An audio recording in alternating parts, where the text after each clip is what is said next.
But right now, I want to turn to our featured modeler. Here is a man that many of us, when we think of the NMRA, think of Charlie Getz. He has made tremendous contributions to that organization for so many years, and the museum that he's going to be talking about tonight, I believe, in the future is going to be looked at as one of the real legacy achievements for the NMRA Association. So, Charlie, thank you so very much for being here tonight. I look forward to hearing from you. Thank you. Well, thank you very much, and I hope everybody can hear okay. I didn't do it sound check level, but I hope it's okay. It's fine. And is it okay? And I feel like I brought a knife to a gunfight or a gun to a knife fight or something because I don't have a slideshow for you because I wasn't aware I should do that. However, here's the good news. Better than a slideshow, I can give you, not tonight, a video tour of the exhibit led by myself with Ty Smith of the museum, who's the executive director. If you just go to nmra.org, the website of the National Model Railroad Association, you don't have to be a member to do this, and you will see a link. It's fairly prominent. And if not, go in the search bar and ask for just exhibit or NMRA exhibit. It'll come right up. And there will be a link to a live video presentation and a guided tour of the exhibit itself. So in the absence of having movies and slides and all those wonderful things, let me just very briefly describe a couple of things. Number one, what we're talking about, which is always helpful. Number two, the importance of it, not just for the NMRA, but for model railroading. And number three, what it's hopefully going to do for the hobby in the long run. The exhibit is exactly that. It's not our museum. It is an exhibit at the one of the best museums in the world, the California State Railroad Museum in Sacramento, California. Now, many of you, especially those up in our frozen north of Canada, and literally getting that way this time of year, may not make it down anytime soon. But again, we have a video tour. You can at least look at it there. However, the museum itself is one of the most frequently visited tourist attractions in California. You might find that hard to believe, but it is actually the 6th most visited attraction in California. That includes Disneyland, Knott's Berry Farm, Marine World, all those places. But number 6 is Old Town Sacramento with the museum located in it. It is all a state park. The museum is owned by the state of California. Ironically, it is one of the more successful elements of state government in a state which many would say is very dysfunctional without getting into politics. But the museum actually makes money. When have you heard that about a museum? They charge admission, of course, a nominal admission, and they get 600,000 visitors, paid visitors a year, in addition to a number of freebies. So that's a pretty darn good exposure. Now, why are we there?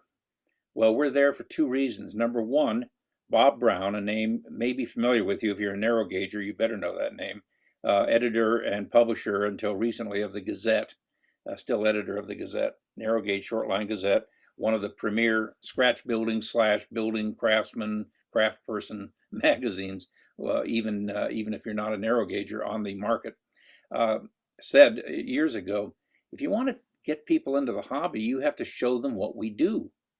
You can't describe it. People are going to think what? They're going to think about Christmas trees and Lionel. Maybe less so now, but it's still a reality that people equate what we do with what we call tin plate or toy trains. And there's nothing wrong with either of those nice items. That hobby of tin plate toy trains is a very important part of model railroading, but it is not what we do with scale model railroading. It is not what you do on this forum every week. So we wanted to show, and the museum gratefully and nicely wanted us to show what is scale model railroading all about. In addition, the museum had a model railroad exhibit and still does, but it wasn't scale model railroading, it was tin plate. There's something in the museum. It's at the mezzanine level, if you go or are familiar with the museum, which is basically upstairs, quote unquote.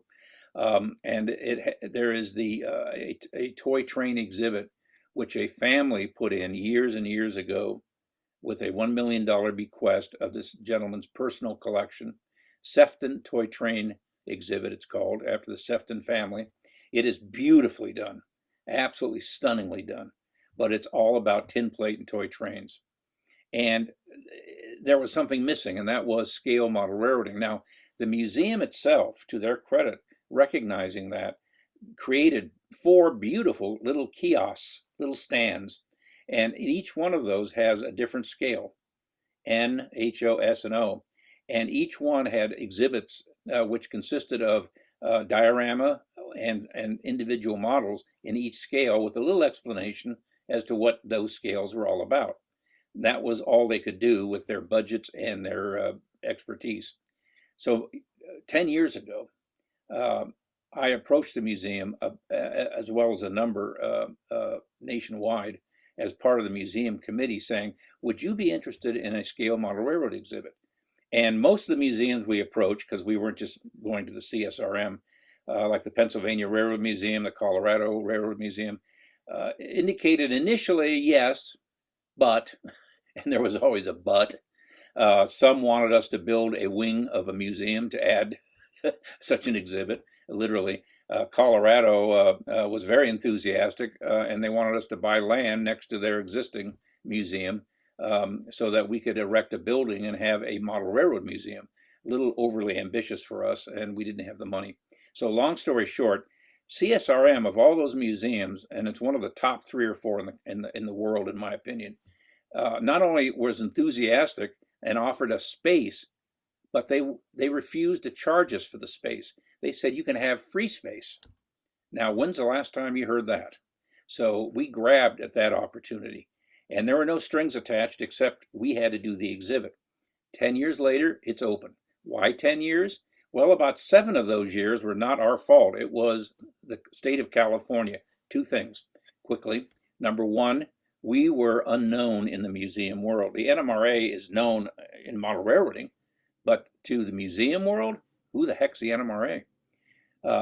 So we had to establish our bona fides with this museum and explain to them we weren't a bunch of nutcases who were going to bring in a bunch of crappy looking things and stick them in their museum. We worked it out. Now, I was an attorney at the time. I'm a recovering attorney now, retired, so I'm trying to get my reputation back.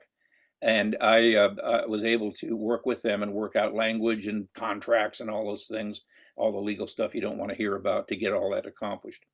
$1 million later, which is how much it cost, not 1 penny from dues, not 1 penny from NMRA operating funds, all donations. We opened the exhibit, soft opening, this past spring, with COVID fairly quiet now. And we're going to have some kind of an opening ceremony at some point when masks don't have to be worn and all that nonsense. But it's open and it's operating and you can see it. So very quickly, let me tell you what's in the exhibit and then why it's so important for model railroading and for the NMRA. As Bob said, you have to show people what scale model railroading is all about. Now, we did that with the help of a group called Gizmo. Gizmo does exhibits for professional organizations, but they do them for some pretty high number organizations. Disney, for example. They helped build a number of exhibits for Disney overseas and Disney Anaheim and Disney World for traveling purposes or just exhibits for Disney itself. They've also done museums. So they were perfect for us. They knew nothing about model railroading, and I mean nothing. So they had to learn what our hobby was all about. And because of that, not only did they have the expertise about doing an exhibit, but they had the newness of an outsider. They didn't know about our hobby, as I mentioned, so they looked at it from eyes we could never do. We look at our hobby from the inside. And what excites us doesn't excite Freddie Smith from Akron, Ohio, who knows nothing about the hobby. So it's great to have a professional, when we have an exciting idea, tell us, yeah, maybe that isn't so interesting to Freddie Smith from Akron, Ohio. And so the exhibit is designed not for model railroaders as much as for the public, because the purpose of the exhibit is to educate them about the hobby, but also to, unlike any other exhibit in that museum or anyone I've ever seen on model railroading, to entice them to become a model railroader. And indeed, it gives a lesson on how to do that as part of the exhibit. So when you first come to the exhibit, the first thing you see is a wall-sized picture of John Allen's Glory and Defeated. In and of itself, a piece of work, not just the model railroad, but the picture itself. It is sharp, it is in color, it is spectacular, and it grabs you by the neck and shakes you because you don't expect that. I mean, if you've seen the Glory and Defeated, and all of you have seen pictures, it is something. Now, I've mentioned this before, but you'll think I'm nuts, but it's true. It's the first model railroad I ever visited in person. Now, can you imagine seeing the second model railroad after seeing that one? So that was my first model railroad I ever saw as a teenager. And John was a gracious host, but it left an impression, as it does with everybody. And I can tell you in person, it's much more impressive than it ever was in photos. And John was a professional photographer, so it's pretty nice. But that's the first thing you see. Then you see across the hall from that, or across the opening, you see a G-scale trestle with a G-scale train, and then a matching N-scale trestle with a matching train set within that G-scale trestle. It shows the yin and yang, if you will, of model railroading. Now, we thought about a Z-scale trestle, but the person who built the trestle refused. They said, no, I'm not doing that. And the person who built the trestle in G-scale, which is massive, that's the first structure they ever built. It's a woman, and she worked for Gizmo, and she's not a model railroader. But when you see that trestle, either on the tape or in person, it's pretty nice. After that, there is a large gallery of about 7 dioramas, which show the breadth and height and width of model railroading. The first one is built by Australians, but it's of New England, and it's a absolutely stunning piece of work, highly detailed, of a mythical New England town with a 2-foot railroad, although it's OM30, O scale, by the way. And this is called Smuggler's Cove. It was built by gentlemen from Australia who never had been to New England, but they'd been to the U.S. One of them had, and it's stunning. That's followed by a S-scale SN3 diorama, Chama, New Mexico, which some of you may have seen. It was PBL's traveling display, Peterbilt locomotives, who's a purveyor of SN3 equipment, if you don't know. And for many years, it was out on the road. It is an accurate representation of Chama, New Mexico, on the Cumbers and Toltec now, formerly Rio Grande, as it was in 1955. So it shows that some of us who model accurately of a prototype.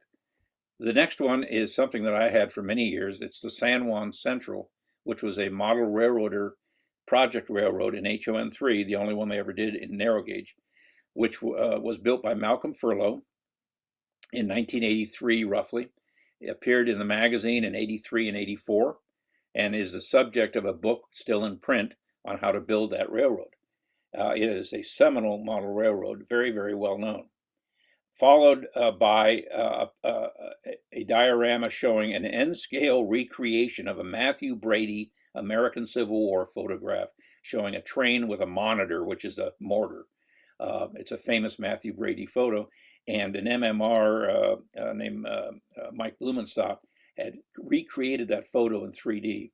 Next to that are some O-scale buildings from Occidental, a Northern California town, which was served by a narrow gauge railroad. And then the very next one, and we're almost to the end of this gallery, the very next one is a piece of Irv Schultz's old-time HO layout showing a Michigan iron dock with a ship and a camelback pulling ore cars across the top of this massive ore tipple. And then there are 2 Jim Vale dioramas. One is a sawmill served by a narrow gauge West Side Lumber Company, West Side Sawmill in California. And the last is a Santa Cruz Lime Works, also served by a narrow gauge railroad that was recreating a formerly existing actual lime works down in the Santa Cruz, California area. Now, across the hallway from all of these 7 or so dioramas is a timeline on scale model railroading with over 450 artifacts. Now, this timeline starts in 1847 with the earliest reference to scale model railroading we can find. And it was actually in a Tennyson poem where he described going to a garden party in England and that he saw I think he called it a petite railroad puffing around the garden. So there was a miniature railroad, live steam, in 1847, 20 years after real railroads began, puffing around a garden in England, and Tennyson noted that. It includes such obscure and kind of, we hope, interesting information as the connection of the Titanic sinking to model railroading. And there is one. If you want to ask me later, I will tell you, but there is one.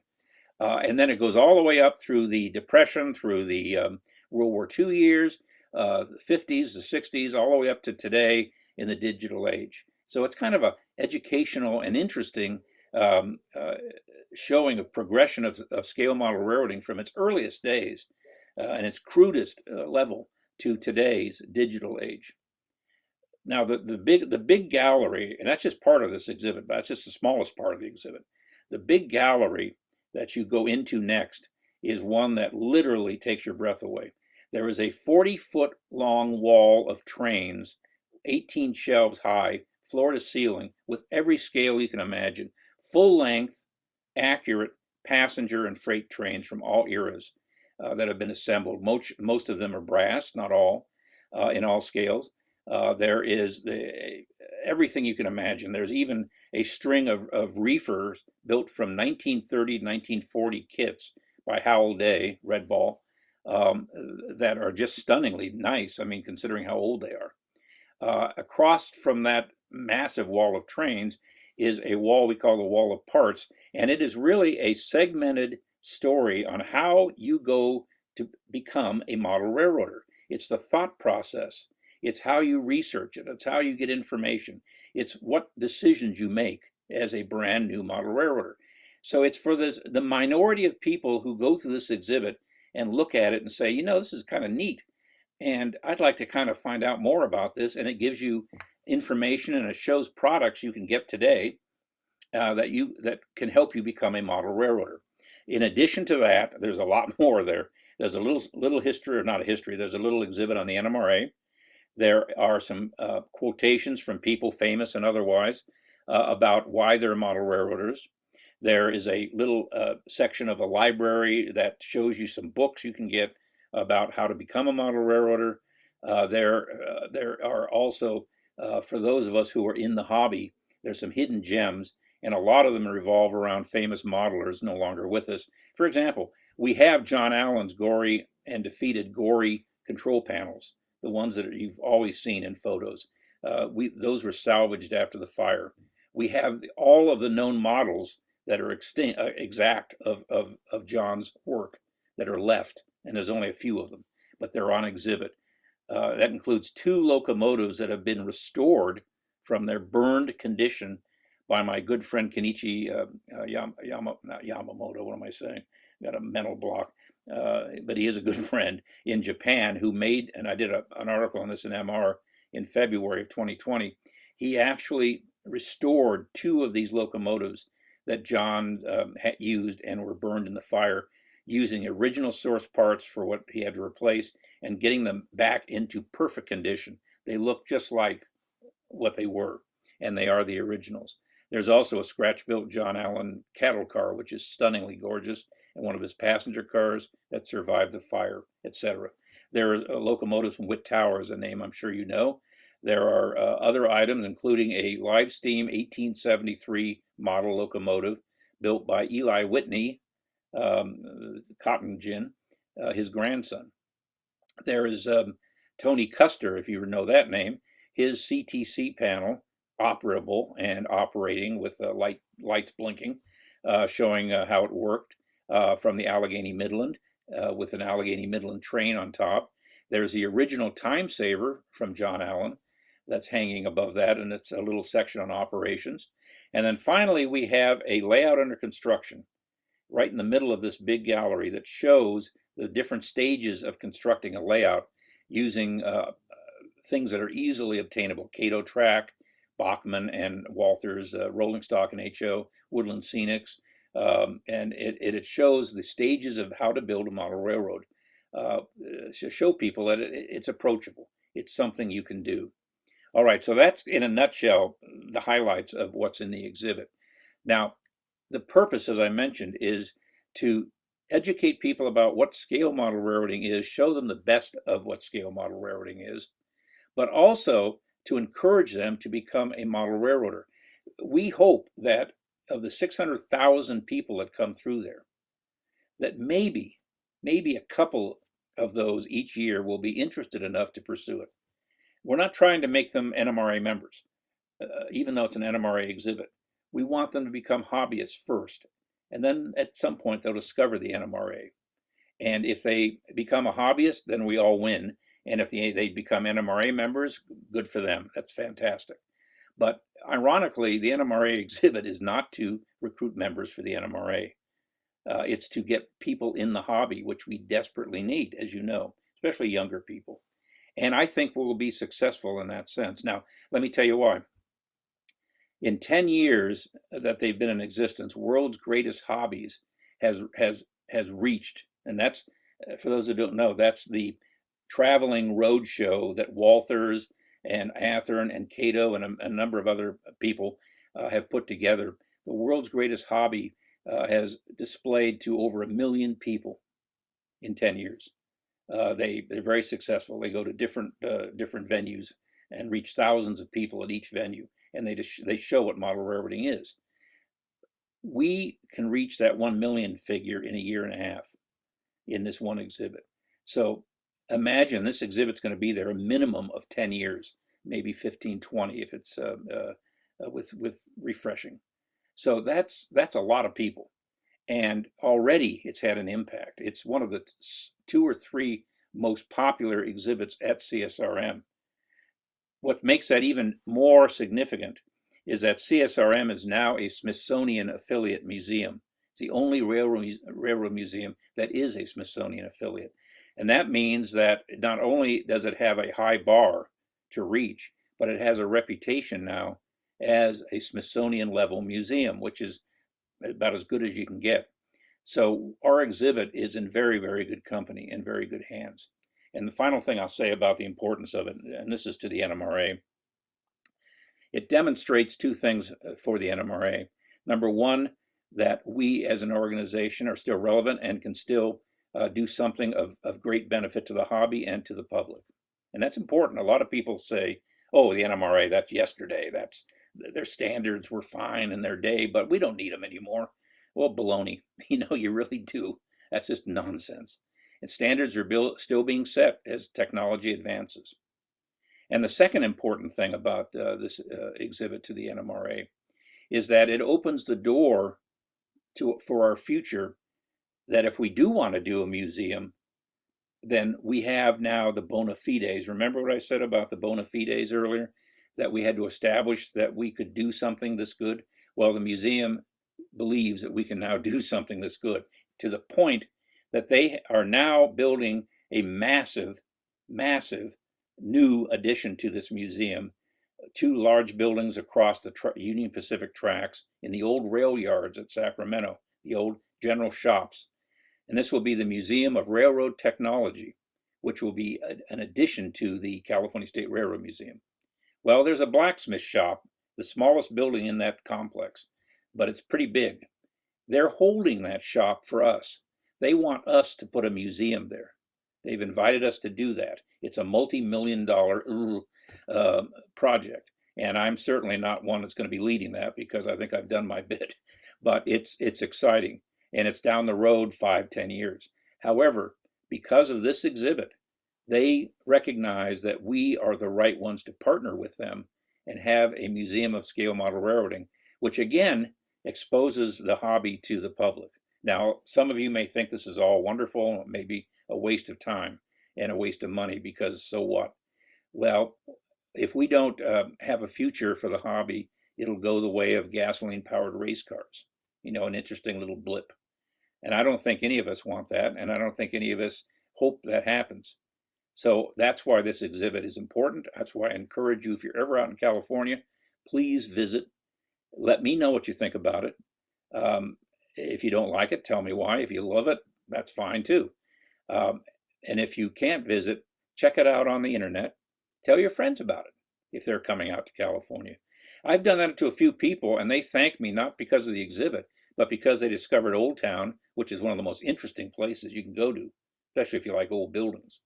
And also they discovered the CSRM, which is, again, one of the 3 or 4 top railroad museums in the world, along with York, Pennsylvania Railroad Museum. You fill in the blanks, your favorite, the B&O maybe. Colorado is getting there, not quite, but it's getting there. And one last point, and that is, as part of kind of a side deal, which was a very good deal. If you're an NMRA member, we were able to merge our library, the NMRA library, on prototype stuff with the California State Library, which is one of the largest rail libraries in the United States, the largest west of the Mississippi. So now every NMRA member is automatically, at no charge, a member of the CSRM library and has the access online and also through their staff by phone call or by email to research in that library and to the assets in that library. And they are spectacular, especially for Western railroads. So that's all I can tell you. And again, apologies for not having a wonderful slideshow for you. I actually haven't even prepared one because my role was to have this thing happen and to oversee its installation and construction. And that was a little bit of work. So I never really saw myself as a post exhibit promoter, but here I am. So I'll be happy to answer any questions at now or whatever time you want.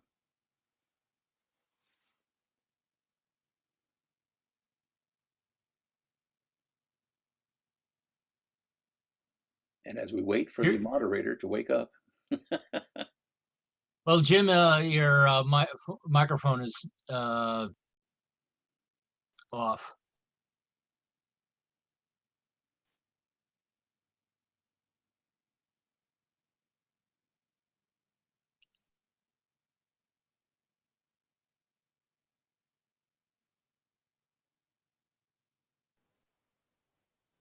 How's that? Now can you hear me? Oh, there you are, Jim. Yeah. Listen, I really do appreciate, Charlie, what you did tonight. I didn't expect you to have a slide presentation. I wanted you to come and talk to us about it and give us your view of the significance of it and what the NMRA has really accomplished with this. And you've more than done that. Oh, good. Let me ask you this. You're not leading the charge right now, you said, for the next phase of this. But who is? Let's say that some modelers would like to be of help and get the second phase going. Who would we contact if not you? Well, you can contact me, but you can also contact Alan Pollock, whose name is in the magazine, the NMRA magazine, also, I believe, online. He's the head of the museum committee. And Bob Brown and I are still members and will stay members of that committee. And it's the committee that's heading this next phase. I'm just saying, at 73 years old, and I think we're all getting up there, my time with the NMRA is over. I've done my bit, both as president for 2 terms and on the board with Clark Kooning, among others, for many years. So I don't see myself as being a leader in the next phase, but I'm excited about the next phase, and it would naturally build upon what we've done with the exhibit, and the exhibit would become part of that museum. So we're about a third there already. We already have the exhibit. We would move from its location where it is, and it's designed for this, into that new location. You mentioned that you asked people to comment to you back and forth. Sure.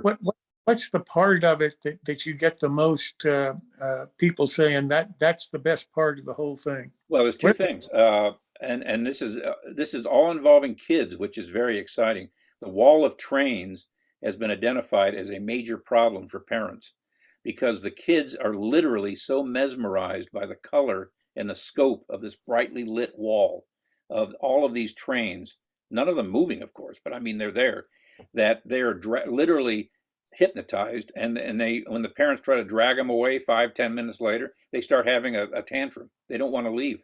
That's that's a problem. The other one that gets the most comment is the layout under construction, because there's a giant red button. You push the button, the train runs, and kids love that. You can imagine that button will have to be replaced every 30 days. But the kids are pushing that button, the train's running. We have a cast of docents, volunteers, who make sure that train is okay, and the kids love that as well. And so we get a lot of positive comments, and I have been in that exhibit and watched this, both cases where this happened, where the kids just don't want to leave. I mean, they want to see that, even though the train's just going in a circle, keep it simple, stupid. They don't want to leave, and their parents are frantic because it's a big museum and they want to go out and have lunch. And little Johnny, little Janie don't want to go. So that's an encouraging sign, that kids naturally love trains, and they still do, right?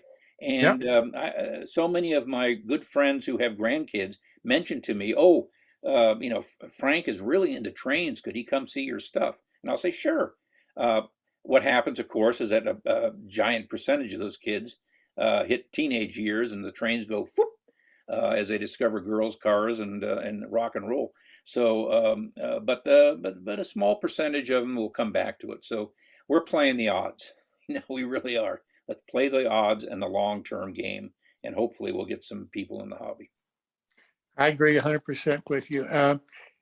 Let me open it up for everybody to ask you questions and to talk to you. Sure. So any questions for Charlie? Just one point, never go to a restaurant with broken ribs with him. He makes you laugh. That's right. You had broken ribs. I forgot about that. Yeah, don't go with Clark Kooning, because I'll tell you a story about that. We went to a board meeting, and we went to a restaurant for dinner or something. And Clark had his Nikon at that time, camera or whatever it was around his neck. And the restaurant had some wonderful little photos all over on the walls and everything, like I have behind me here, that kind of thing. And so Clark had his camera, and he went to the manager and said, "Do you mind if I take pictures?" And the manager said, "No, go ahead." So he starts lifting the pictures off the wall to walk away with them. And the manager just about had a heart attack. And Clark said, "Well, you said I could take pictures." So that's Kooning. You don't go to dinner with Kooning, because you'll be embarrassed every time.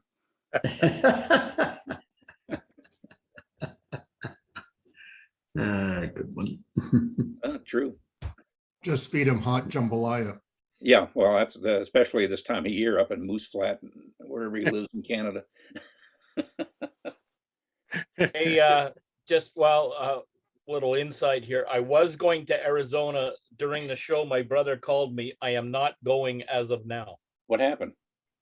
The guy he's with has got tested positive. Oh, for COVID. Oh, geez. So now he has to go get tested tomorrow. So Oh, geez. It's your vaccination, folks. Okay, next question. Absolutely. Anybody have any other questions for Charlie? Sure. What's the connection between model railroading and the Titanic? Okay, I knew somebody would ask. Well, there is a funny one. It isn't funny at the time. There was a model railroad magazine that was published in England. It was the first, we think, published, and it was the only one published in the world at the time. The U.S. did not have its model railroad magazine until the early 1900s, and it wasn't at 1912. Well, there were the June 1912 issue of that magazine from England had a little blurb in it, and it said, "To our American subscribers, we apologize that you did not receive the May 1912 issue, which went down on the Titanic." So they had shipped their entire couple of hundred issues from England to New York, where they were to be mailed out to their American subscribers on the Titanic, because it was the fastest ship in its maiden voyage, and they had said they were going to break the speed record. And so the magazine never got delivered. It is somewhere on the floor of the ocean.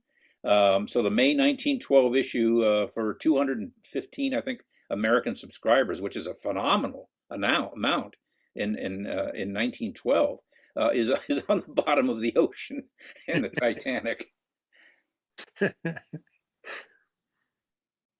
We find obscure facts.